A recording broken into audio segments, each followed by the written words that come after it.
Well, hi, everyone. Welcome to the segment where we're talking to what we think are some of the best healthcare venture investors globally. And I'm super excited to be chatting with Darshana. Darshana is the managing partner of Catalyst Health Ventures. Darshana, thank you so much for taking the time to do this. I really appreciate it. You're very welcome. This is fun. To give the audience a little bit of perspective of why we're having this interview. I mean, we looked at well over 200 venture firms that are active investors in the healthcare space. Catalyst Health Ventures really stood out to us. Handful of not only their portfolio, their approach, their investment thesis, the portfolio development tools that they have, really impressive. So I'm happy that we have this opportunity to interview you and getting into some of those questions about what makes you so unique. And so before we jump into thesis, portfolio, et cetera, can you help the audience understand who is Catalyst Health Ventures? Sure. So Catalyst Health Ventures is a Boston-based, actually we're right outside of Boston in Braintree, Mass. We're a venture fund that invests in early stage medical technologies. We're two managing partners, Josh Phillips and myself, and we started investing together in 2008 as Catalyst Health Ventures. So that was kind of the founding of the firm. Prior to that, Josh was investing in the predecessor fund. And I joined him in 2008. So we started investing together then. We typically invest in medical devices. We're typically early stage, we can invest anywhere from seed stage to Series B, but rarely invest in sort of revenue stage companies, if ever. And we tend to stick with the company through to exit. So we're not, so while we start our relationship with the company at the early stages, we continue to maintain our ownership in the companies through to exit. And we typically lead, we typically take board seats, and we have a pretty concentrated portfolio. So we'll do about 8 to 10 companies per fund. Interesting. Well, I'm just curious, is there a backstory about why this fund started? Yeah, so my partner Josh, as I said, had been investing prior to the founding of Catalyst Health Ventures in a predecessor investment vehicle. And he had invested in tech, pharma, and med tech. And through his experiences, had sort of come to realize that medtech is an area that is not only underserved, but has massive opportunity. And that was an area that sort of he wanted to focus on, moving forward with the new fund. And so he and I joined forces. I was at the Kennedy School and at Harvard, and I came in to meet with him, and we sort of joined him, and we started this fund that is purely focused on med tech. So that's sort of the evolution of our strategy, if you will. So we found that medical devices, if you look around in healthcare, around the healthcare sector, there's few and far investors that actually invest in medical devices. A lot of times you'll hear that, it's not an area that VCs want to focus on because it's hard to make money. And, all of that is somewhat true. But we believe that, we sort of have defined a strategy that works for us, and have been fairly consistent and dedicated to the space for the last 10 years. Interesting, really interesting. Well, and I kind of want to highlight that point a little bit and jump directly into your investment thesis, because maybe you can expand on this last point on medtech, because it seems like your portfolio really does gravitate a lot towards medical devices, especially what seems like catheter-based solutions, and more also as well towards the cardiovascular or solutions that revolve around cardiovascular care. And I'm just curious, can you highlight on this, and why is this your approach, and why is this particular your investment thesis? Sure. So, when you finesse our strategy down to the real core of what we do, we like to invest in what we call mechanical solutions for mechanical problems. And so what that means is, we're looking for large unmet needs in healthcare, So, sort of not niche issues, but big problems, cardiovascular disease, oncology, pain. These are sort of big global healthcare issues. And we're looking at mechanical solutions, so engineering type devices, technologies that are therapeutic in nature. So we're looking to solve these big healthcare issues with engineering type solutions. And the reason we do that, or we like that strategy, is because we understand the technical risk in these devices. So if you think about therapeutics at one end, drug discovery and development, there's a lot of science risk. And there's a lot of unknowns at the early stage. Is the molecule going to work in humans is a question that is really answered after many, many long clinical trials. And the way the molecule works in animal models is not always reflective of how it's going to perform in humans. But when you look at, specifically certain types of medical technologies, if the device works in animal models, works in a dog, because it's an engineering type device, there's a very high likelihood it's going to work in the same way in humans. And so we try to either eliminate or significantly minimize the science risk in the types of technologies that we invest in. But at the same time, we want the upside of therapeutic devices, or therapeutic solutions. So we don't typically like devices that are just going to be incremental changes. A slightly better imaging solution, a slightly better, diagnostic type device. We're looking for therapeutic devices that are going to be transformative and significantly improve patient outcomes. I like that approach, the mechanical solutions for mechanical problems. It makes perfect sense. And I think it really is a testament, given both your background, being able to identify that sweet spot. I mean, you worked in pharmaceutical, you worked in therapeutic startups, you worked for the United Nations, you've written several publications, you have several degrees from a variety of different states. I mean, it's super impressive. And I think you have that unique insight that can really identify those companies that fit that sweet spot in that mold of both disruptive and mechanical, in a sense. Right. And you asked about cardiovascular solutions. So we are not specifically wedded to any sector within healthcare as such. But if you think of the types of unmet needs, in cardiology, there's a lot of structural heart issues, valves that don't work, or, there's a lot of holes in the heart. I mean, there's things that are mechanical in nature that can only be fixed with a mechanical solution. And I like to give this, it's a pretty simplistic example, but if you have a hole in the heart, there is no drug that can fix that. You need a mechanical solution. And yet, the outcome for the patient can be dramatically improved. So those are the types of, within oncology, again, that's been a domain for pharma and drugs for the longest time. But what we're looking for is, devices that can address sort of areas of unmet need where drugs wouldn't work. So for example, we invested in a device that is an early diagnostic tool for ovarian cancer. And the problem with ovarian cancer is that ovaries are in a part of the body that is inaccessible. So it's a problem of access. If you can get a cell sample, you can diagnose the disease, but it's really hard to get the cell sample. And so again, that we see that as a mechanical problem that can be addressed with a tool or a device. Really interesting.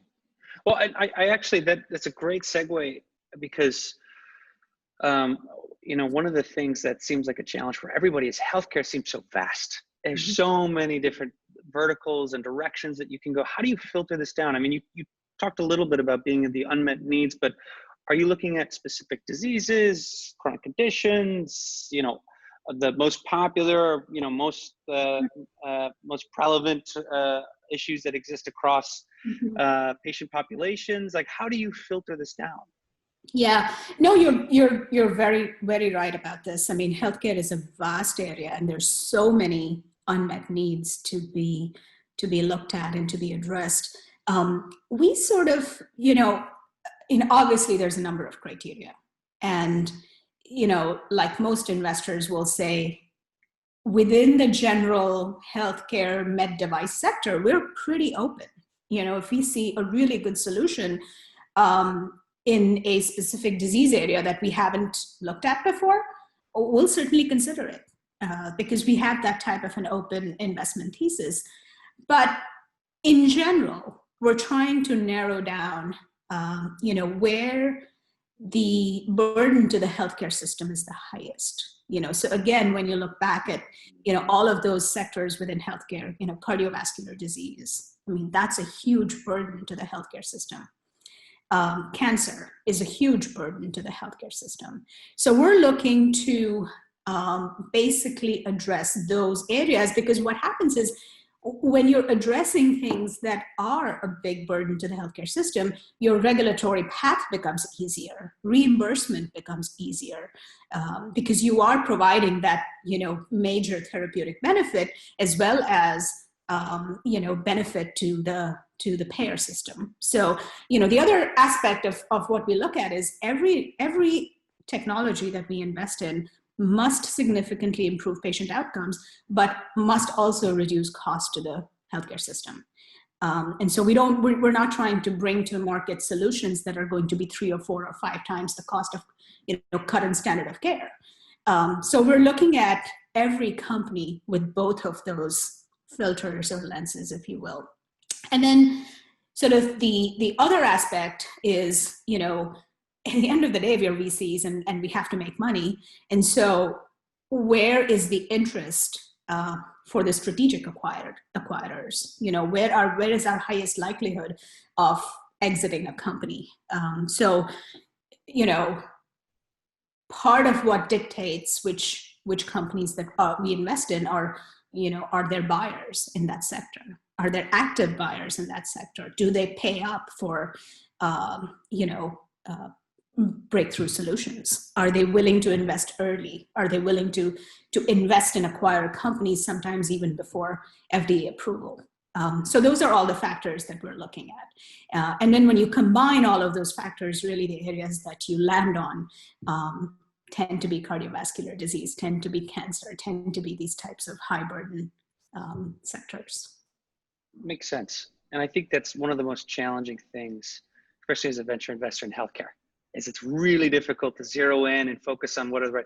And it really does take a handful of categories and pieces to align perfectly to validate an investment thesis. And so it's interesting, your approach. You go at the earliest stages and then also follow companies through even to the exit. And I'm curious, when you look at a healthcare company, are you looking at moonshots, or are you looking at something that's practical, that works within the healthcare ecosystem? If you examine medical technology, the med device sector, there really aren't moonshots. Those, $2 billion, $3 billion exits, they don't typically happen in med devices. I'd call it a very steady sector where, some of the biggest exits are somewhere in that $1 billion range. Those are the biggest exits. The typical medtech exit is somewhere in the $250 to $500 million range. And, the value of the company is driven entirely by sort of clinical evidence, demonstrated clinical evidence in human clinical trials. So, when I think about moonshots, I kind of think about tech companies or, CRISPR technologies, things that are going to take 30 years to ever come to market and make a real tangible difference to patient outcomes. Now, those are very important, don't get me wrong. It's important to do those, fundamental path-breaking type solutions and invest in them. But for medical devices, it is typically solutions that, will come to market much, much sooner, certainly within 5 to 6 years of first investment. There are shorter regulatory paths, shorter clinical path. But you do need to demonstrate, clinical evidence for the company to be acquired, and human clinical evidence. So, by that definition, I wouldn't call them moonshots. However, I would certainly describe them as sort of transformative solutions that, that are going to transform that particular disease state or healthcare in some way. Interesting. No, it makes sense. And when we talk about moonshots, especially healthcare being how rigid it is, you can't just throw a product and mess up the ecosystem and expect that everyone's going to fall in line. There's patient risks, there's regulations, there's workflows that you can't change. Exactly right. And when you use words like sort of disruptive solutions, you have to be a little careful using that in healthcare, because you really don't want to disrupt sort of the current standard of care too much. You want to find solutions that are going to fit into the current clinical paradigm and yet make a huge impact on patient outcomes. And so, that's the lens with which you have to look at these solutions. Interesting. It's interesting how you talked about it a little bit earlier, that you kind of look at those products that are kind of that blend of both mechanical solution but have that therapeutic angle. Can you talk a little bit more about this? Because I feel like that is that kind of that borderline shift between a product that is not just a great tool, but something that really does improve the workflow of a mechanical problem. Yeah. So, obviously best answered with examples. And, I'll highlight one of the companies in our current new fund. It was actually the first investment we made out of this new fund. It's a company called Conformal Medical. And what Conformal does is they have a technology, a device that closes off the left atrial appendage, which is sort of an opening, a vestigial opening in the heart. And for patients who have atrial fibrillation, blood tends to collect and pool in that opening. And then there's clot formation, which clots break free, go up to the brain and cause stroke. So massive problem. A huge market. There's an enormous number of people, not just in the US, but globally, that suffer from atrial fibrillation and who have a very, very high risk of dying of stroke. And so we look at this as a mechanical problem. You got this opening that is the site of clot formation. If you can close it off, then you don't form the clots. And you're basically eliminating the origin of the clots, if you will. And that's exactly what Conformal does. Now, it's not the first solution in the market to do this. There is at least one product that is commercial in the space, but Conformal is just a much better tool. And so, this is where our thesis around mechanical solutions comes in. If you can close off completely that opening, then you can, your risk of clot formation and stroke is reduced greatly. So it's a mechanical solution to a mechanical problem. And, from a patient experience and a clinical experience perspective, there's many advantages to the Conformal solution. It's easier to place, it's easier to deploy. I won't go into all of those details, but it's a better solution for the patient. So that's the type of technology that that we're attracted to. It's going to massively change the outcome for the patient, and yet it's a very simple device that does the trick. And from a sort of evidence perspective, why we invested when we did. Well, we looked at the animal data, looked great.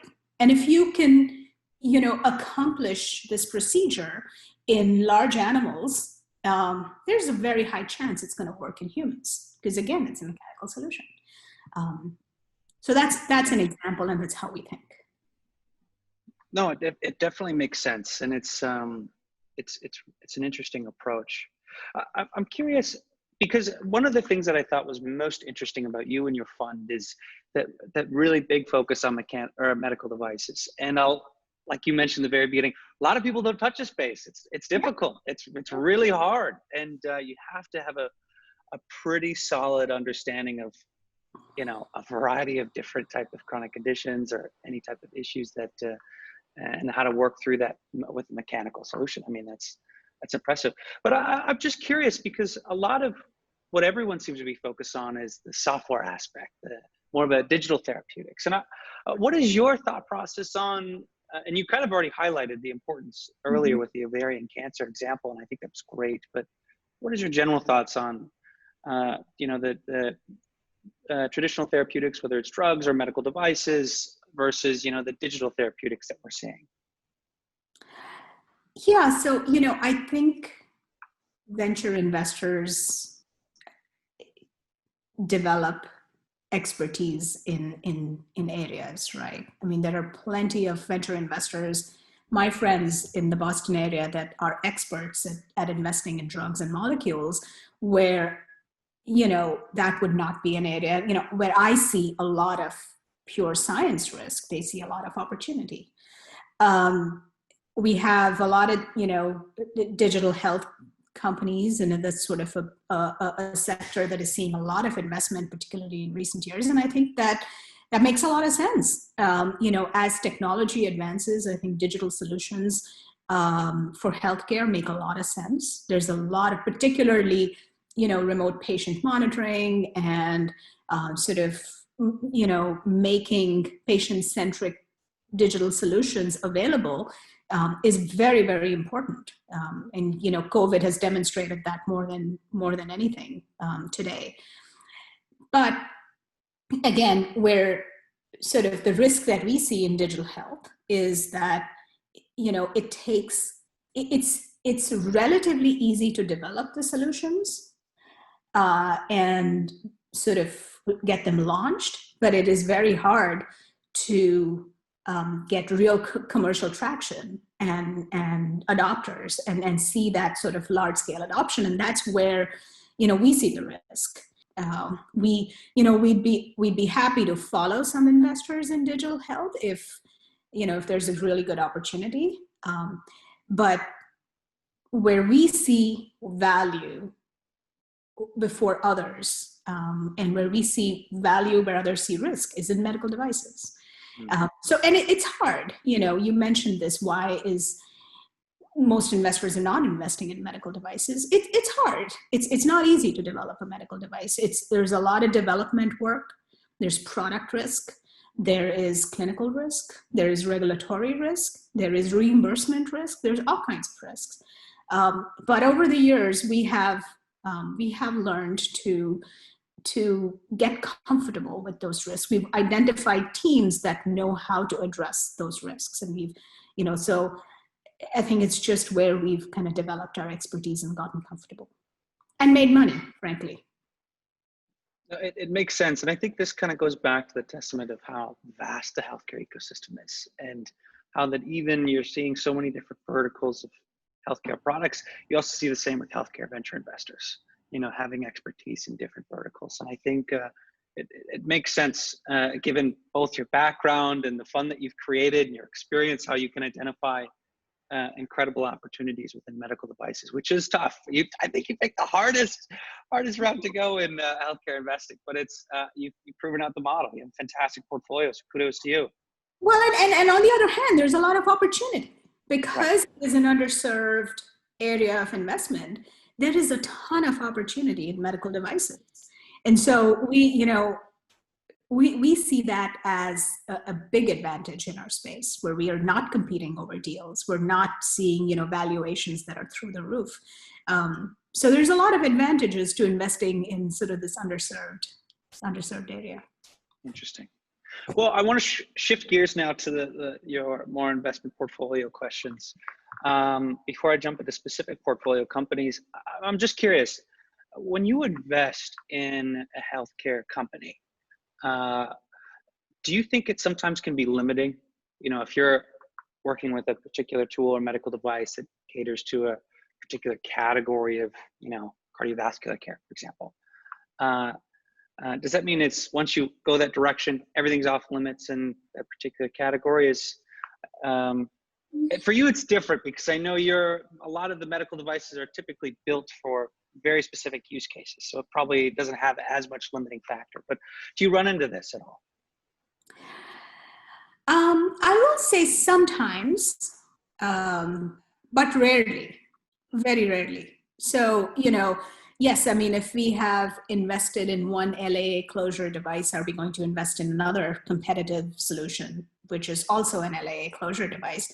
No, you know, likely not.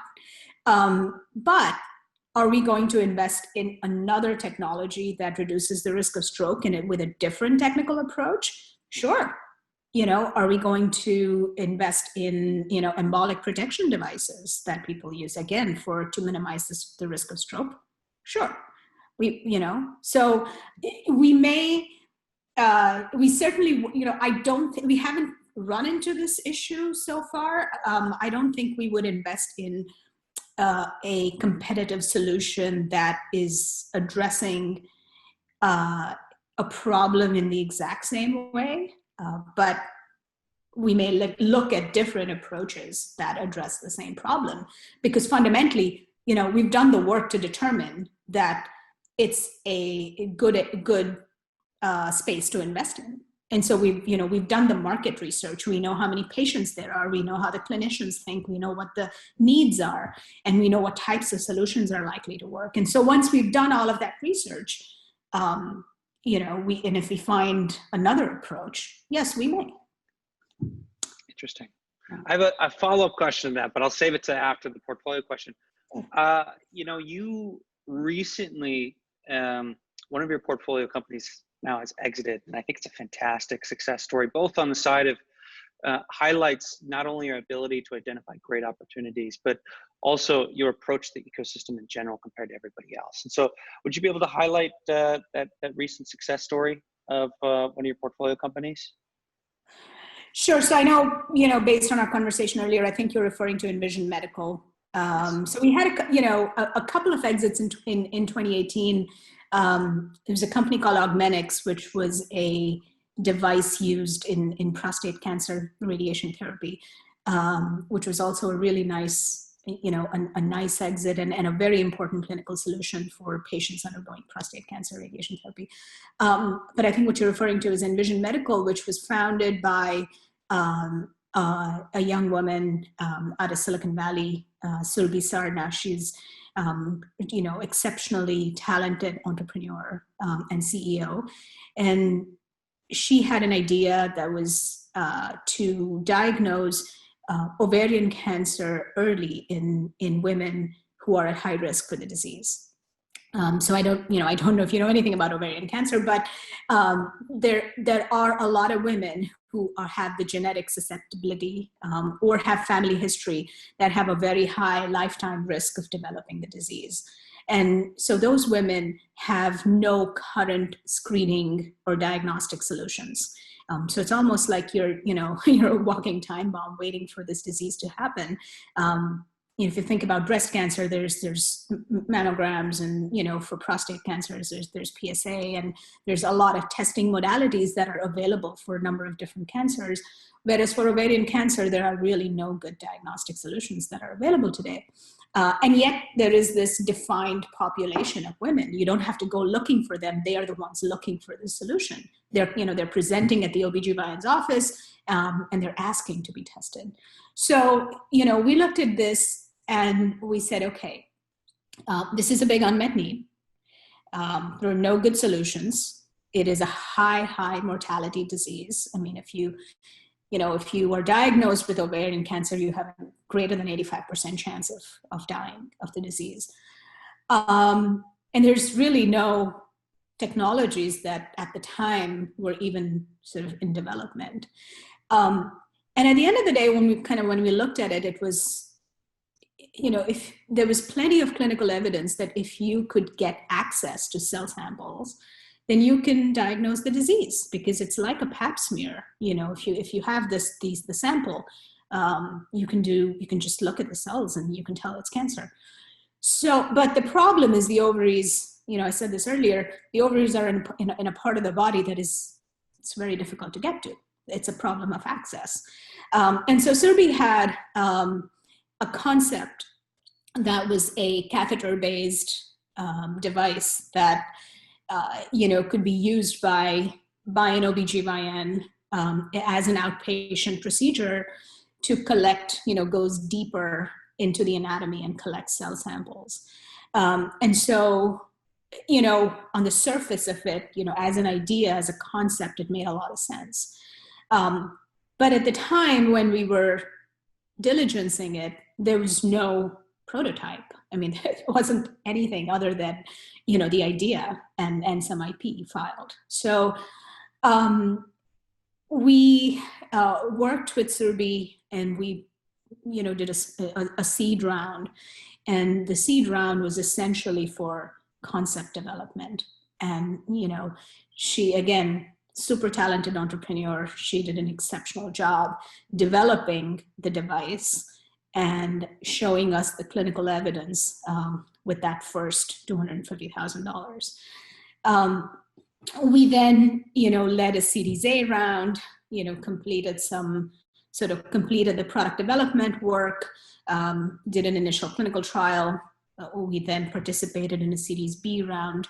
And so the company had raised a total of $17 million, and then it was acquired by Boston Scientific. Once we had the device used in the clinic in a clinical trial to prove that you can indeed diagnose, accurately diagnose cancer in women who are at high risk.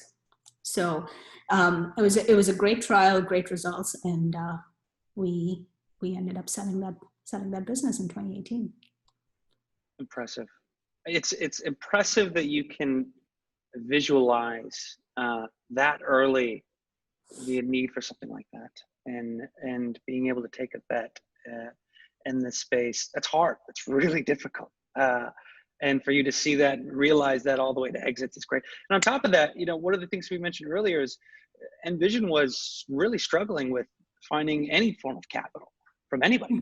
And you took that initiative to really support a founder that definitely was probably under, in that category of undeserved, or not undeserved, but not receiving as much attention as probably should have.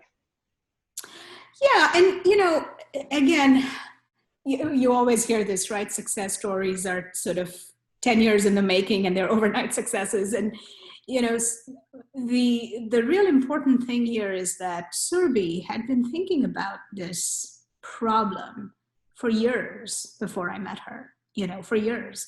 And so, exceptionally talented entrepreneurs like her and, others that we've funded have, been working on their ideas for a very long time before they see that first penny in investments. And so they've already sort of in their own diligence and in all the work that they've done, they've kind of thought through a lot of issues. And that's what we saw in Surbi. It wasn't, yes, she was a first-time entrepreneur, and that's always a risk, as everybody knows. And women's health in general is sort of a risky area to invest in. And again, so there were those risks. However, what we saw was someone who had given a lot of thought into how to address those product development questions, how to think through the regulatory strategy, reimbursement. And we asked her all of these questions. And then at the end of the day, our relationship with her was almost 1.5 years before we funded the company. So we really got to know her. We got to know the way she thought. We got to know the solutions. We asked a lot of questions. She always came back with answers. And so it was, yes, we wrote that first check, but we also did it after learning a lot about this space. Interesting. Really interesting. Well, I know we got about 10 minutes left, so I want to be, we'll jump to a few questions, but uh, uh, you mentioned this earlier about your approach in looking at companies that you don't mind if they take a different approach in solving kind of the same problem. And I'm just curious, how do you know when you look at any healthcare category or any healthcare startup, how do you know what is the right solution to, say, for example, lower the risk of stroke? And what is your approach? Because especially when you look at medical devices or any therapeutic products, there are several ways you could solve the problem. And they have all different forms of risk level and effectiveness. And it's how do you approach that? That seems like really difficult. Yeah, I mean, that's a good question. And to be honest, I don't know that we've asked ourselves, why do we, why is this the approach that's going to work? I think it boils down to the mechanism of action of the device. And we have to be convinced that the mechanism of action is solid and makes sense. And it is a solution that is easy to deploy, or relatively easy to deploy. I mean, in cardiology, things are challenging anyway, but that it's relatively easy to deploy. I'll give you an example. We invested in out of University of Minnesota in a company that is developing a solution for what is essentially right heart failure caused by pulmonary hypertension. And it is a very simple, elegant, implantable device that we believe is going to fundamentally change this disease state. There is nothing today out there that actually is curative for this disease state. These patients are going to die once they're diagnosed. It's only a matter of time, whether it's 6 years or 8 years or 10 years. Perhaps you can manage the disease for a while, but there are no cures. And when we first saw it, we said, wow, implantable cardiac device. I mean, that is, as high risk as you can get. But the solution is very elegant, very simple, simple in concept, and makes perfect sense. And then what we do is we go out and talk to all the clinicians that know the disease state, that have studied it, researchers who have studied it. And for any typical investment, we will talk to as many as 10 or 12 clinicians that are experts in their field. And then we run the solution by them. And I remember going out and I met with the head of the pulmonary hypertension division at Brigham and Women's, and he gave me, this is a very busy guy, he gave me 2 hours of his time. He was fascinated with the solution. And, everybody that we met said, well, nobody's thought about this approach before, but it makes perfect sense. This company is called ARIA Cardiovascular, by the way. And it makes sense. It should work. And then we looked at their animal data. Earlier I had said, we're looking at the mechanism of action. Does it work in a clinical model? In this case, they have tested it in bovine and cows that are a natural model for this disease state. And it worked. So, we kind of have to take a lot of disparate evidence and put it together and fundamentally review this mechanism of action. Does it make sense? And then there is a risk that it won't work. In the clinic, there's always that risk, but I think we minimize it because of the types of solutions that we invest in. Interesting. It makes sense. And I don't think that's an easy question to answer either. So it's a phenomenal answer.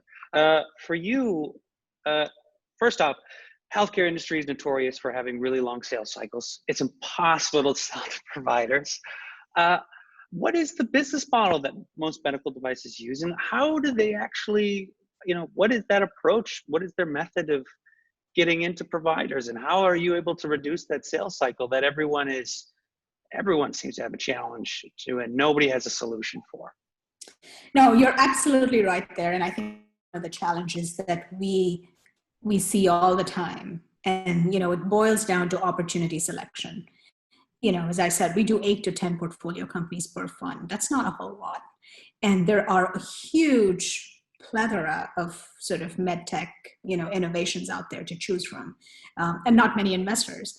So, when we look at technologies like, imaging, big imaging solutions that require reconfiguration of, hospital sort of rooms and, building out a facility, or robotic solutions that are, involve big capital equipment, we hesitate to invest in those because of the long sales cycle.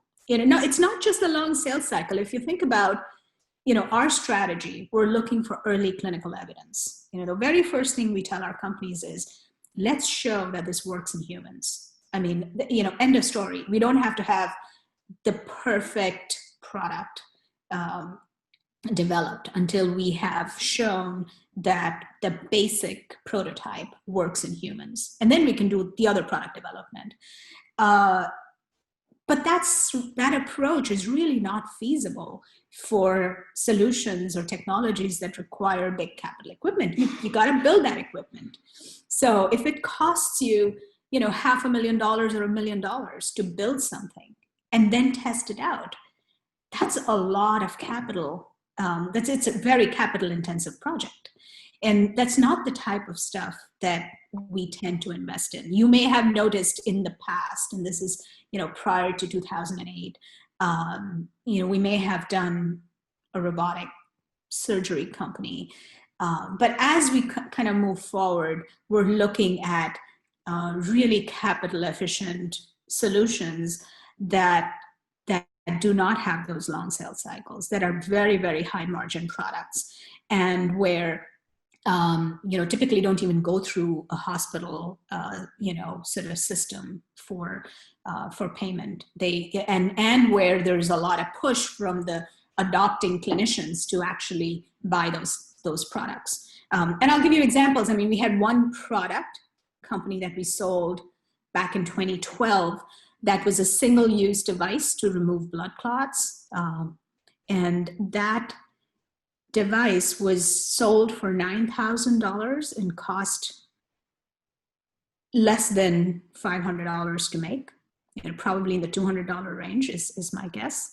So very, very high margin, single-use product that is removing these massive life-threatening blood clots, where the alternative is a hospital stay for 2 or 3 days. And that will cost you $30,000. So, you're fundamentally improving and changing that patient outcome. And yet you're saving money to the system, but also the product is making a lot of money. We had another one, company that we sold in 2018 that was I mentioned a spacing device for radiation, patients undergoing radiation therapy for prostate cancer. Very, very high margin product. Single use. You implant the device. It's basically a biomaterial, and it degrades over time and leaves the anatomy intact. So we like those types of products that, where the adoption is driven by the clinicians that use it, that want to use it to improve the outcomes for their patients, and that don't have those long sales cycles.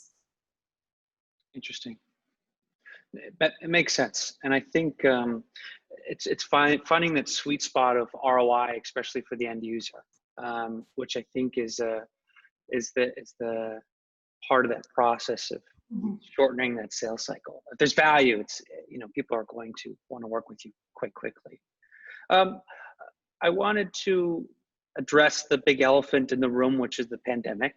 And I'm just curious, from your standpoint, how do you think the pandemic has changed healthcare? And what shifts do you think are going to happen? I've been asked this question before in the last 6 months, and so there's two perspectives. What's going to change in healthcare, and then what's going to change for us as we look at our investment strategy and thesis. So starting with us, not much. We are investing in solutions. We've fine-tuned and honed our strategy to the point where we know where we want to invest, where our expertise lies, and where we have a good shot at making returns for our investors. And that isn't going to significantly change. However, as I look at, the effects of COVID, they say people are not dying of COVID, but dying with COVID, meaning that, the patients who are most susceptible to dying of COVID have a lot of underlying conditions. And these conditions are, cardiology, there's diabetes, there's, a lot of things that we address already. And so I think that, the overall focus on improving the general health of the population is going to become even more important and relevant today than it was a few years ago. I think preventive medicine is going to become more important. So we may start looking at a lot of preventive sort of devices. And I think that's just good, sort of solid, common sense approach to investing in what is beneficial for healthcare overall. At a macro scale, what's going to change in the US for the healthcare system is I think this is where digital health will play a big role. If you don't have to go to the hospital for your checkup, if you can do it, online by Zoom, and I've done it over 6 months a few times, and my kids have done it, that's great. If there are better tools to do the things that we did at the clinic or outpatient or in the hospitals, if you can do them remote, if there are at-home sort of diagnostic tests that can be self-administered, those are all things that hopefully we'll see more investment from the VC community and in general from the healthcare system. So I think those are all going to be, at the end of the day, positive developments that fall out of the COVID crisis. I hope people realize that it's important to have diagnostics, prevention, and general, better healthcare overall to kind of minimize the impacts of these types of viruses that are sure to show up again. This is not the first time. Interesting. And I think also kind of going back to your thesis as well, mechanical problems aren't going away. They're still there, and they still need mechanical solutions, and even more so because the population is aging, and aging demographics. You're going to continue to need mechanical solutions. Drugs have a very, very important role to play, but there's also sort of a lot of unmet needs today that can't be addressed with drugs. Yeah, no, definitely. It makes sense. And I think it's kind of echoing what you talked about. It's really a wake-up call for everyone to really think hard about the healthcare ecosystem and, shine light at some of those tools that make healthcare better. And I think that's net positive. The unfortunate part is we had to go through a pandemic to have that realization, I think. And but with that, I know we're a little bit over time. So again, I really appreciate Darshana taking the extra time to do this. I wanted to really highlight the unique aspects of your fund, because not only you have an impressive background, you have an impressive knowledge and skill set in helping your portfolio companies, but you're actually pretty active in portfolio development. I mean, you gave an example pretty early on, and it's not just, it's providing guidance, support, it's access to networks. Can you comment on this? Sure. I will say that over the years, I've learned that we get involved where we are needed, not where we are not needed, and we're not afraid of it. We're not afraid of rolling up our sleeves and getting in and helping founders think through issues or make connections, or even at times sort of play a role within the company. But we're not always required to do so, especially when we invest in teams that have founded multiple companies and, kind of know the playbook, and they know exactly what needs to be done. And they, in fact, they don't want or need our involvement, and that's perfectly fine with us as well. We'll show up for once a quarter board meetings, and good enough. So we have both, both ends of the spectrum. And I will say, so recently we've done 2 companies in our new fund that, both deals that closed in the last 4 months.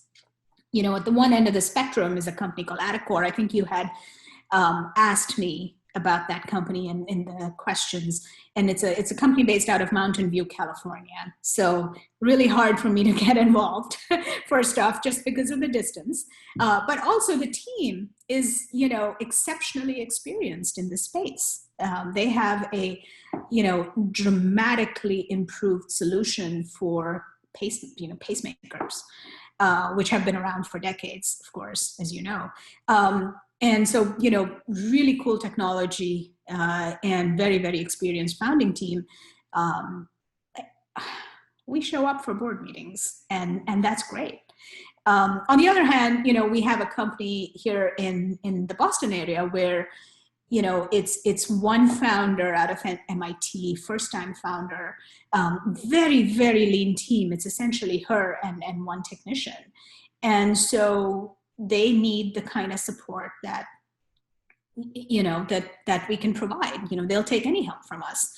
And we're willing to do that. And again, that is, a technology that delivers drugs directly to the pancreas for pancreatic cancer. And, exceptionally bright, talented founder, but they don't have that whole kind of support structure with business development and, other types of help. And so we get involved. So it really depends on what the company needs, and we're willing to do whatever the company asks of us. So we'll be involved if they want us to be, and we'll kind of step back and just watch if that's what is required of us. That's great. No, I think it's having that that approach is fantastic, and it's really founder friendly. Mm-hmm. Well, with that, Darshana, this was fantastic. Before I close out, did you have other closing remarks you want to make? Ask the audience anything?